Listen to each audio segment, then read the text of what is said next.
El tema de esta conferencia, lo recordamos, la obra del Señor en tiempos de crisis. Este tema, hermanos, lo hemos escogido en vista de la situación que estamos viviendo, que ha traído ciertas dificultades a todos, a unos más que a otros, pero que de todas maneras lo que nos demuestra es la gracia del Señor. Ya llevamos un año con esta pandemia y le damos gracias al Señor por tenernos aún con vida, aunque algunos de los nuestros familiares, amigos, hermanos en la fe inclusive, han partido para estar con el Señor. Vamos a leer los versículos que están ahí en la pantalla. Isaías capítulo 40, versículos 28 al 31. ¿No has sabido? ¿No has oído que el Dios eterno es Jehová, el cual creó los confines de la tierra? No desfallece, ni se fatiga con cansancio, y su entendimiento no hay quien lo alcance. Él da esfuerzo al cansado, y multiplica las fuerzas al que no tiene ningunas. Los muchachos se fatigan y se cansan, los jóvenes flaquean y caen. Pero los que esperan a Jehová tendrán nuevas fuerzas, levantarán alas como las águilas, correrán y no se cansarán, caminarán y no se fatigarán. Hermanos, aquí en estos textos está pues un resumen de lo que nosotros esperamos.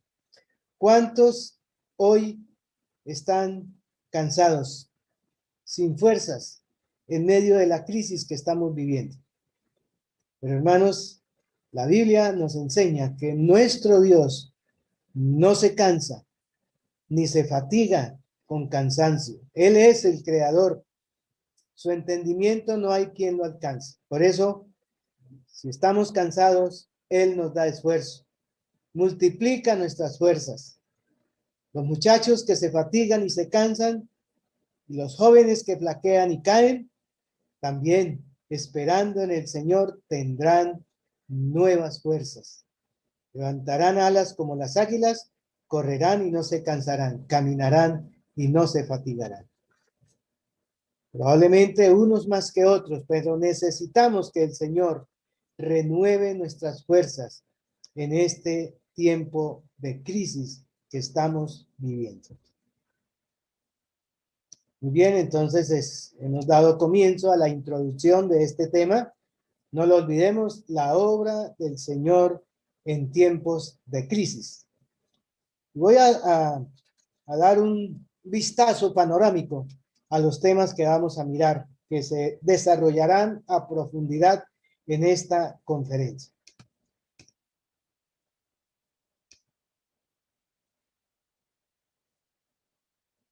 El siguiente tema que vamos a ver hoy es la obra del Señor en tiempos de crisis, en tiempos de pandemia. El número 1. Hay dos temas relacionados. Entonces, vamos a mirar los versículos que están escritos aquí también. Levítico capítulo 26, versículos 14 y 15. Dice, perdón, es 14 al 16. 14 al 16. Pero si no me oyereis, ni hiciereis todos estos mis mandamientos, y si desdeñareis mis decretos, y vuestra alma menospreciare mis estatutos, no ejecutando todos mis mandamientos e invalidando mi pacto, yo también haré con vosotros esto: enviaré sobre vosotros terror, extenuación y calentura, que consuman los ojos y atormenten el alma, y sembraréis en vano vuestra semilla, porque vuestros enemigos la comerán. Hermanos, esta es una exhortación de Dios a su pueblo Israel, en un capítulo que todo habla sobre las bendiciones de la obediencia y también las maldiciones que vendrían sobre ellos si fueran desobedientes. Entonces, entre ellas encontramos estos 3 versículos que nos hablan al respecto. Dios empieza diciéndoles que si ellos no ejecutan los mandamientos e invalidan su pacto, vendría sobre ellos terror, extenuación y calentura. Puede ser fiebre, ¿cierto? Que consuman los ojos y atormenten el alma. Prácticamente enfermedad, peste, pandemia, pudiéramos decir. Entonces, pero ¿cuál era la causa para que el pueblo sufriera esto? Dejar al Señor. No ejecutar sus mandamientos. Invalidar su pacto. Pues hermanos, no sabemos si lo que está viviendo el mundo sea consecuencia de dejar al Señor. Puede ser. No me atrevo a asegurarlo porque no debo hacerlo. Pero es muy probable que Dios está ejecutando su castigo sobre una humanidad que no le tiene en cuenta a él, como hacía con su pueblo de Israel también cuando lo dejaba. El siguiente versículo dice el Señor Jesús: porque se levantará nación contra nación y reino contra reino, y habrá pestes y hambres y terremotos en diferentes lugares. El Señor está hablando las cosas que vendrían sobre el mundo. Entonces todos sabemos que hay una pandemia que está en todo el mundo y que está afectando a muchísimas personas. Pero hermanos, debemos confiar en el Señor, como leímos al principio. Él es todopoderoso, el creador. Él no se cansa, no se fatiga con cansancio y multiplica nuestras fuerzas en medio de las circunstancias que vivimos. Ese será uno de los temas que será profundizado durante esta conferencia. Bien, seguimos adelante y tenemos entonces el tema número 3, en tiempos de pandemia, la segunda parte, en la cual estaremos analizando algunas de las cosas que podemos hacer y que hemos hecho y que debemos seguir haciendo aún en tiempos de esta pandemia. Entonces hay 3 preguntas interesantes que desarrollar. Aún en medio de las circunstancias que estamos viviendo, ¿cómo evangelizar cuando es un mandamiento, una orden del Señor antes de partir de esta tierra? Marcos capítulo 16, versículos 15 y 16. Y les dijo: id por todo el mundo y predicad el evangelio a toda criatura. El que creyere y fuere bautizado será salvo, mas el que no creyere será condenado. ¿Y cómo discipular también? Mateo capítulo 28, versículos 19 y 20. Por tanto, id y haced discípulos a todas las naciones, bautizándolos en el nombre del Padre y del Hijo y del Espíritu Santo, enseñándoles que guarden todas las cosas que os he mandado, y he aquí yo estoy con vosotros todos los días hasta el fin del mundo. Y una tercera pregunta: ¿cómo pastorear el rebaño del Señor?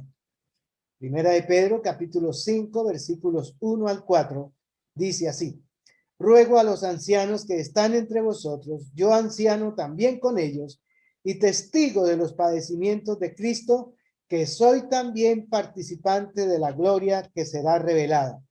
Apacentad la grey de Dios que está entre vosotros, cuidando de ella, no por fuerza, sino voluntariamente, no por ganancia deshonesta, sino con ánimo pronto, no como teniendo señorío sobre los que están a vuestro cuidado, sino siendo ejemplos de la grey. Y cuando aparezca el príncipe de los pastores, vosotros recibiréis la corona incorruptible de gloria. Entonces, hermanos, ¿cómo podemos obedecer al Señor en estos 3 aspectos en estos tiempos de pandemia? Que el Señor nos ayude, porque ya hemos, como hemos dicho, hemos pasado ya un año con esta pandemia, no solo en nuestro país, sino en el mundo. ¿Cómo estamos en la evangelización? ¿Cómo estamos ejercitando el discipulado? ¿Cómo estamos pastoreando el rebaño del Señor? Sabemos que hay limitaciones, sabemos que hay inquietudes, que hay temores aún en las mismas familias, pero el Señor sigue diciendo que lo hagamos, que evangelicemos, que discipulemos y que pastoreemos su rebaño. ¿Será que la pandemia nos va a frenar para hacerlo? ¿O será que podemos obedecer al Señor? Bueno, lo veremos. Yo sé que los hermanos que me están viendo y me están escuchando han tenido que reorganizarse, reprogramarse con esta pandemia que nos cogió de sorpresa a todos. Muchos de ellos muy probablemente están desarrollando cada uno de estos 3 puntos que estamos mirando acá. Pero otros quizás no. Entonces, hermanos, el Señor nos va a hablar a través de su palabra de cómo podemos hacerlo, cómo la obra del Señor en este tiempo de crisis por esta pandemia debe seguir adelante. Y estos son 3 puntos fundamentales a desarrollar en la iglesia del Señor. Llevando el mensaje a los perdidos, discipulando a los que se convierten al Señor y pastoreando el rebaño del Señor. Esperamos que el Señor nos hable a través de su preciosa palabra. La obra del Señor en tiempos de crisis. También en tiempos de persecución. Mateo capítulo 5, versículos 11 y 12. Dice así: Bienaventurados sois cuando por mi causa os vituperen y os persigan, y digan toda clase de mal contra vosotros, mintiendo. Versículo 12. Gozaos y alegraos, porque vuestro galardón es grande en los cielos, porque así persiguieron a los profetas que fueron antes de vosotros. Entonces encontramos acá que aún en tiempos de persecución, el Señor nos insta, nos anima, nos llama a obedecerle, a estar haciendo su obra. Hoy mismo en el mundo, en algunos países, no hay plena libertad para nuestros hermanos realizar la obra de evangelización y discipulado. Sin embargo, a costa de su propia vida, lo están haciendo. Tenemos en este capítulo 8 de Hechos un reflejo de lo que hacía el Saulo, que fue después el apóstol Pablo. Pero Saulo de Tarso, cómo perseguía a la iglesia del Señor. Leemos ahí en Hechos 8 del 1 al 3. Y Saulo consentía en su muerte, o sea, en la muerte de Esteban. En aquel día hubo una gran persecución contra la iglesia que estaba en Jerusalén, y todos fueron esparcidos por las tierras de Judea y de Samaria, salvo los apóstoles. Y hombres piadosos llevaron a enterrar a Esteban e hicieron gran llanto sobre él. Y Saulo asolaba a la iglesia y entrando casa por casa arrastraba a hombres y a mujeres y los entregaba en la cárcel.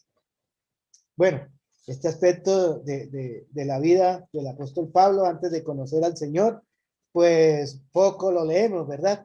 Pero así era él, así era, en su celo religioso, persiguiendo a los creyentes y entregándolos a la cárcel o entregándolos inclusive a la muerte.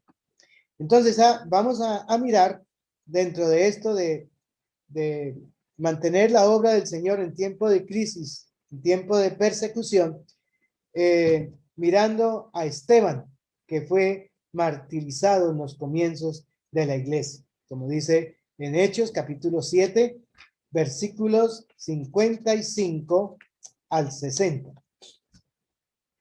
Pero Esteban, lleno del Espíritu Santo, puesto los ojos en el cielo, vio la gloria de Dios y a Jesús que estaba a la diestra de Dios, y dijo: He aquí veo los cielos abiertos y al Hijo del Hombre que está a la diestra de Dios.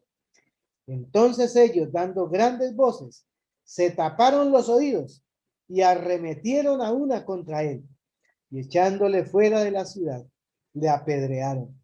Y los testigos pusieron sus ropas a los pies de un joven que se llamaba Saulo.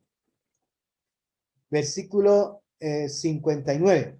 Y apedreaban a Esteban mientras él invocaba y decía: Señor Jesús, recibe mi espíritu. Y puesto de rodillas, clamó a gran voz: Señor, no les tomes en cuenta este pecado. Y habiendo dicho esto, durmió. Entonces, hermanos, ¿qué debemos hacer en tiempos de persecución? Aquí Esteban dio su vida por la causa del Señor. Fue apedreado por su fe en el Señor hasta que murió. Bueno, la Biblia, cuando muere un creyente, utiliza el término durmió. Y eso fue lo que pasó con Esteban. Pero interesante que aún en medio de ser perseguido y apedreado, él pidió perdón para aquellas personas que lo estaban apedreando. Entonces, interesante la vida de este hombre. También en tiempo de persecución, Jacobo murió y Pedro fue encarcelado. Hechos capítulo 12, versículos 1 al 5. En aquel mismo tiempo, el rey Herodes echó mano a algunos de la iglesia para maltratarles y mató a espada a Jacobo, hermano de Juan. Y viendo que esto había agradado a los judíos, procedió a prender también a Pedro. Eran entonces los días de los panes sin levadura. Y habiéndole tomado preso, le puso en la cárcel y entregándole a 4 grupos de 4 soldados cada uno para que le custodiasen, y se proponía sacarle al pueblo después de la Pascua. Así que Pedro estaba custodiado en la cárcel, pero la iglesia hacía sin cesar oración a Dios por él. Entonces, miren lo que tuvieron que sufrir estos hermanos en la iglesia primitiva. Esteban, martirizado, lapidado. Jacobo murió a espada y Pedro encarcelado, también con el propósito de matarlo. Es que si seguimos leyendo la historia del capítulo 12 del libro de los Hechos, el Señor lo sacó de la cárcel, pero el propósito de Herodes era matar a Pedro también, pero no era el tiempo de Pedro. Tenía Dios una misión que él debía cumplir en esta tierra. Y bueno, es interesante que en este estudio de la obra del Señor en tiempo de persecución, miramos 2 lados en la vida del apóstol Pablo. Uno, cuando era Saulo de Tarso, y perseguía a la iglesia del Señor. Pero el otro, cuando ya él entrega su vida al Señor y él mismo también es apedreado. Hechos capítulo 14, versículos 19 y 20. ¿Qué contraste el de este hombre? Pablo es apedreado. Entonces vinieron unos judíos de Antioquía y de Iconio que persuadieron a la multitud, y habiendo apedreado a Pablo, le arrastraron fuera de la ciudad, pensando que estaba muerto. Pero rodeándole los discípulos, se levantó y entró en la ciudad. Y al día siguiente salió con Bernabé para Derbe. Hermanos, cuando vemos este contraste en este hombre, llamado antes de la conversión Saulo de Tarso, y luego el apóstol Pablo, vemos la gracia del Señor. La gracia del Señor para salvar aún a una persona con el celo que tenía y tan equivocado que estaba, pero el Señor por su gracia le alcanzó. Y luego él como creyente también siendo perseguido. Primero pasó de perseguidor a perseguido. Entonces estuvo dispuesto también a sufrir por la causa del Señor. Bueno, miraremos esto también, cómo es la obra del Señor en tiempos de persecución.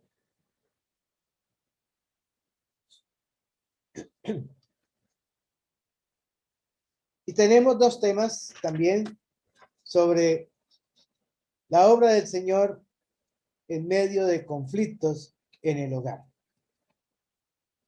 Hermanos, hay preocupación aún en los gobiernos por el alto índice de dificultades que se han presentado en los hogares, sobre todo en este último año. Entonces, pues siempre los hogares son atacados. Satanás sabe que cuando destruye un hogar hace mucho daño a la sociedad, a la iglesia, a las familias, a los amigos. Tanta gente afectada cuando hay conflictos, cuando hay separaciones, cuando hay problemas que las parejas no solucionan. Entonces, también en medio de esta pandemia se ha visto un incremento en los conflictos en los hogares. Tenemos ahí dos textos que directamente no hablan del hogar, pero sí hablan de cómo reaccionar en algunas circunstancias para evitar que esos conflictos afecten los hogares. Proverbios capítulo 15, versículo 1. La blanda respuesta quita la ira, mas la palabra áspera hace subir el furor. Y Efesios 4, 29. Ninguna palabra corrompida salga de vuestra boca, sino la que sea buena para la necesaria edificación, a fin de dar gracia a los oyentes. Dicen por ahí que para pelear se necesitan dos. Y bueno, nuestros labios, nuestras respuestas hacen la diferencia en la forma como respondemos en medio de los conflictos en el hogar. Cuando estudiemos este tema, pues vamos a mirar cómo es la mejor forma de, en medio de los conflictos, solucionarlos y encontrar en el Señor la paz para los hogares. Entonces, ¿cómo? Bueno, la blanda respuesta quita la ira. Y ninguna palabra corrompida que salga de la boca para afectar los hogares. Pero también tendremos este segundo tema de los conflictos en el hogar, pero ya desde otro punto de vista también, hablando de la violencia intrafamiliar, la intolerancia con la pareja, con los hijos. Desafortunadamente, en estos tiempos de pandemia, donde algunos duraron hasta meses en sus casas trabajando desde ahí o confinados realmente porque no se podía salir, en lugar de haber aprovechado este tiempo para reunirse en familia, para aprovechar, ponerse de acuerdo y edificarse el uno al otro, resultó en muchos hogares siendo lo contrario. Entonces vamos a mirar en este tema cómo se desarrolló esta violencia en los hogares y cómo podemos en el Señor encontrar solución para esto, para la violencia intrafamiliar y para la intolerancia que es como consecuencia de esta violencia. Intolerancia con la pareja, con los hijos. Ahí tenemos una imagen de una pareja peleando y su hija tapándose los oídos porque realmente a los niños los afecta mucho cuando hay violencia en el hogar. Bueno, la obra del Señor en tiempos de crisis, en medio de necesidades materiales. ¿Quién no ha sentido el impacto de esta pandemia en sus gastos, en las cosas necesarias en la casa, en las cosas básicas para subsistir? Como dije a un principio, todos hemos tenido que pasar por esta pandemia y algo de eso nos ha tocado, algunos más que a otros. Hace unos meses hablaba con una señora que me comentaba que su hijo tenía una cadena de restaurantes aquí en Bucaramanga y que por la pandemia empezó a irlo cerrando y amontonando los enseres de sus restaurantes y poco a poco fue acabando algunos de ellos, despidiendo a sus empleados. En el momento en que yo hablé con esta señora hace quizás unos 3 meses, más o menos 4 meses, ella me dijo que su hijo había perdido ya 200 millones de pesos y que a consecuencia del estrés de todo lo que le estaba pasando, le había dado un infarto. Y si nos ponemos a enumerar circunstancias difíciles en medio de esta pandemia por las necesidades materiales, cada uno podría contar su propia historia o contar la historia de un familiar o amigo que ha tenido que sufrir en este tiempo y faltarle para las necesidades de sus propios hogares. Tendremos ese tema también y tendremos también la oportunidad de escuchar qué se puede hacer. Entonces, aquí tenemos algo que se ha incrementado en nuestro país, gente sin trabajo. Este hombre sentado en las escaleras de cualquier sitio, de cualquier ciudad, no solo en Colombia, sino en el mundo, y bueno, de pronto cansado de estar hablando y buscando trabajo, mejor colocó un aviso en medio de sus manos: busco trabajo. Necesidades materiales por doquier en medio de esta crisis que estamos viviendo. Vamos a mirar en esto 3 puntos: la falta de trabajo, como consecuencia la falta de recursos, pero una forma de ayuda también, buscando respaldarnos los unos a los otros. Vamos a leer los versículos en Habacuc, que son un reflejo probablemente de lo que algunos de los oyentes, de los que nos están apreciando por YouTube, están viviendo. Habacuc capítulo 3, versículos 17 al 19. Aunque la higuera no florezca, ni en las vides haya fruto, aunque falte el producto del olivo y los labrados no den mantenimiento y las ovejas sean quitadas de la majada y no haya vacas en los corrales, con todo yo me alegraré en Jehová y me gozaré en el Dios de mi salvación. Jehová el Señor es mi fortaleza, el cual hace mis pies como de ciervas y en mis alturas me hace andar. Al jefe de los cantores sobre mis instrumentos de cuerdas.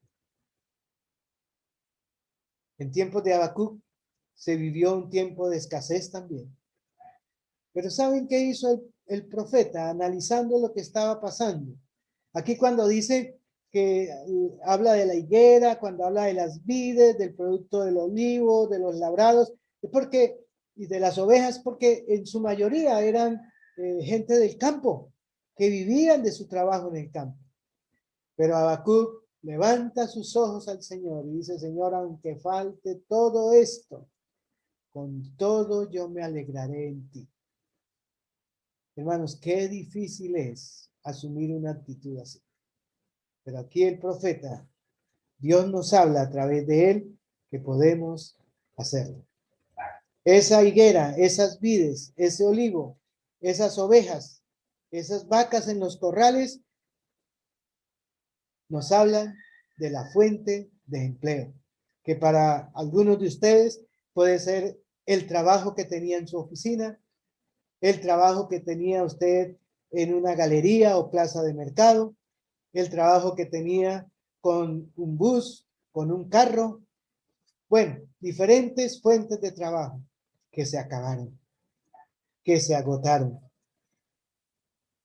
Pero aunque no haya nada de eso, dice aquí el profeta, con todo yo me alegraré en Jehová y me gozaré en él. ¿Por qué? Porque él es nuestra fortaleza. Entonces, hermanos, miraremos esto, analizaremos esto a la luz de la palabra del Señor, porque necesitamos una voz de aliento. Necesitamos mirar al Señor en este tiempo de crisis. La falta de trabajo, la falta de recursos. Pero damos gracias al Señor también, porque ha sido la oportunidad de hermanos, de amigos que están en una mejor condición que otros para tender la mano a aquellos que lo han necesitado. Y por qué no decirlo, que lo hemos necesitado. Entonces, como dice la Biblia en Gálatas 6, 9 y 10, no nos cansemos pues de hacer bien, porque a su tiempo segaremos si no desmayamos. Así que según tengamos oportunidad, hagamos bien a todos y mayormente a los de la familia de la fe. Entonces, ustedes que me están escuchando, que el Señor les ha bendecido con sus trabajos, con una fuente de ingreso, no se olviden de los que están a su alrededor, que también necesitan. Aquí somos exhortados a no cansarnos de hacer esto. Y según tengamos oportunidad, hagamos bien a nuestros hermanos en la fe, primeramente. Si el Señor lo permite, aún a nuestros amigos, para que también se suplan sus necesidades. Hechos capítulo 4, versículos 32 al 37, nos habla de algo que vivió la iglesia primitiva también en un tiempo de necesidad, en un tiempo de escasez. Y la multitud de los que habían creído era de un corazón y un alma, y ninguno decía ser suyo propio nada de lo que poseía, sino que tenían todas las cosas en común. Y con gran poder los apóstoles daban testimonio de la resurrección del Señor Jesús, y abundante gracia era sobre todos ellos. Así que no había entre ellos ningún necesitado, porque todos los que poseían heredades o casas las vendían y traían el precio de lo vendido y lo ponían a los pies de los apóstoles, y se repartía a cada uno según su necesidad. Bueno, hasta ahí podemos dejar la lectura. Entonces, hermanos, ha habido oportunidades en que hermanos han ayudado a otros en tiempo de necesidad. Cuando se desarrolle este tema, entonces vamos a mirar cómo Dios nos habla a través de su palabra, cómo seguir adelante en medio de las necesidades materiales que estamos viviendo. Y por último, el último estudio que tendremos en esta conferencia serán conclusiones del tema que se habrá tratado. Hermanos y amigos, espero que este tiempo de conferencia sea de bendición y de edificación a cada uno de nosotros. Vamos a orar. Te damos gracias, Padre, por tu palabra. Te damos gracias porque la estudiaremos en esta conferencia y tendremos en ti la dirección de lo que debemos hacer, de lo que debemos seguir. Te damos gracias, Señor, porque tú eres bueno y aún en tiempo de crisis, tú has sido fiel. Te damos gracias, Señor. Bendice, Señor, este tiempo en tu palabra para que todos seamos edificados. En el nombre de tu Hijo. Amén.